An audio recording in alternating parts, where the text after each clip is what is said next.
संगम युग का वर्षा यही है, शिव से मिलन मनाना।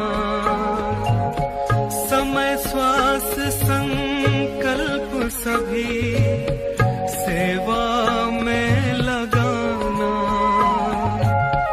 पवित्रता बरसाए जग में, पवित्रता बरसाए जग में। फरिश्ता झलक तुम्हारी, फरिश्ता झलक तुम्हारी।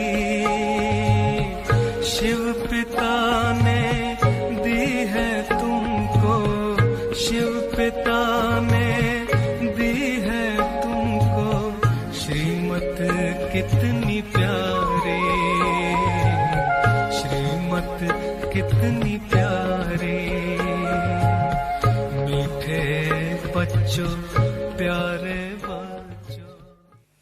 मेरा हमेशा ही ब्रह्मा बाबा के साथ एक शब्द के ऊपर बहुत डिबेट होती थी। बाबा हमेशा ही कहते थे बच्चों को नंबरवार पुरुषार्थ अनुसार याद प्यार और नमस्ते ऐसा कहते थे।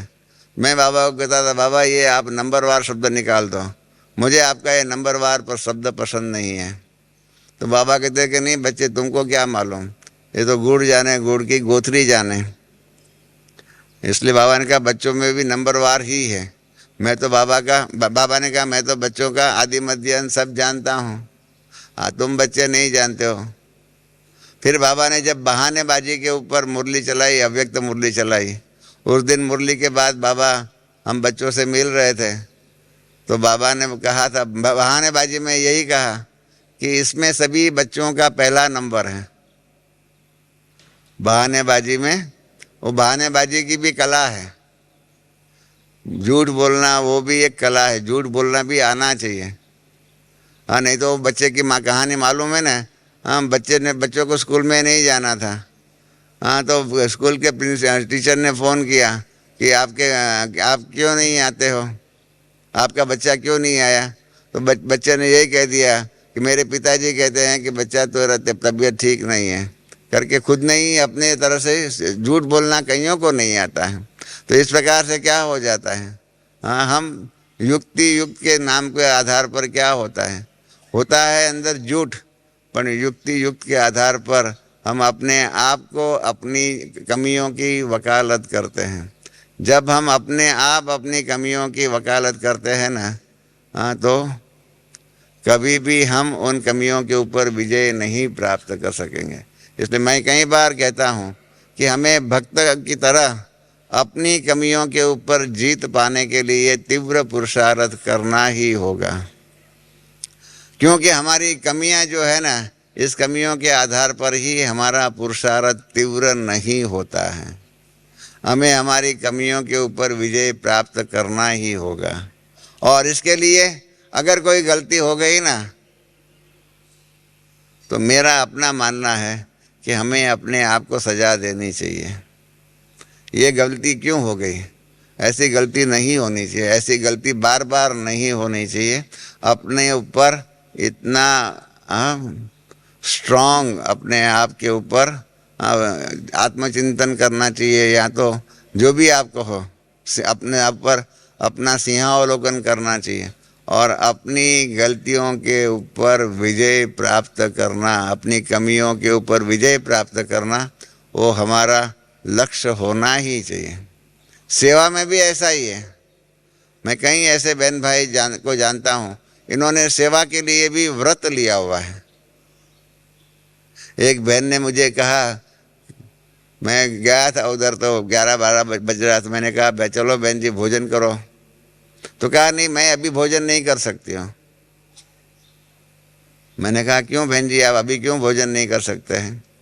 कहा मैंने व्रत लिया हुआ है कि जब तक अन्य एक आत्मा को बाबा का संदेश नहीं दूं तब तक मैं भोजन नहीं करूंगी।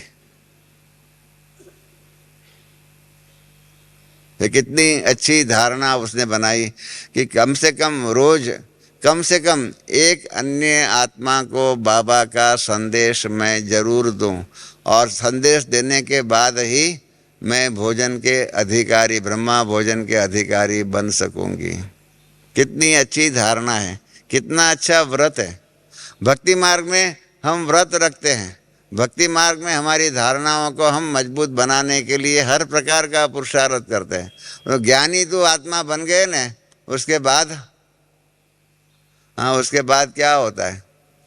एक बहन को हमने कहा कि पहले तो आप बाहर खाना पीना नहीं खाते थे, अब बाहर आपने खाना पीना खाना शुरू कर दिया है। तो उसने कहा अभी तो बाबा ने कहा है ना कि तुम्हारी दृष्टि से उसको पवित्र कर दो, इसलिए अपवित्र बाहर का खाना होता है, मैं उसको दृष्टि देती हूँ और दृष्टि से उसको पवित्र करके मैं खा लेती हूँ। मालूम नहीं आपको ये बात पसंद आई और आज से ऐसा करना शुरू करेंगे या नहीं करेंगे। मुझे लगता है कि आपने तालियां बजाई, माना आप आज से यही करेंगे। बाहर का खाना जो है बाहर बहुत मिलता है, उसको दृष्टि दे करके पवित्र करके खाना शुरू कर देंगे। जानकी दादी जब पुणे में थी तब दादी जानकी को किसी ने पूछा कि क्या आपकी धारणा इतनी कमज़ोर है कि किसी एक का अपवित्र व्यक्ति का हाथ का खाना खाया और आपकी धारणा भंग हो जाएंगी। दादी जानकी ने कहा नहीं, मैं जानती हूँ कि मेरी धारणाएं जो है ऐसे किसी का भी अज्ञानी का किसी का भी हाथ का खाया तो मेरी धारणा भंग नहीं होंगी। परंतु मेरी एक दूसरी भी धारणा है, मुझे बाबा ने ज्ञान दिया हुआ है कि जैसा कर्म मैं करूँगी मुझे देख कर के और करेंगे।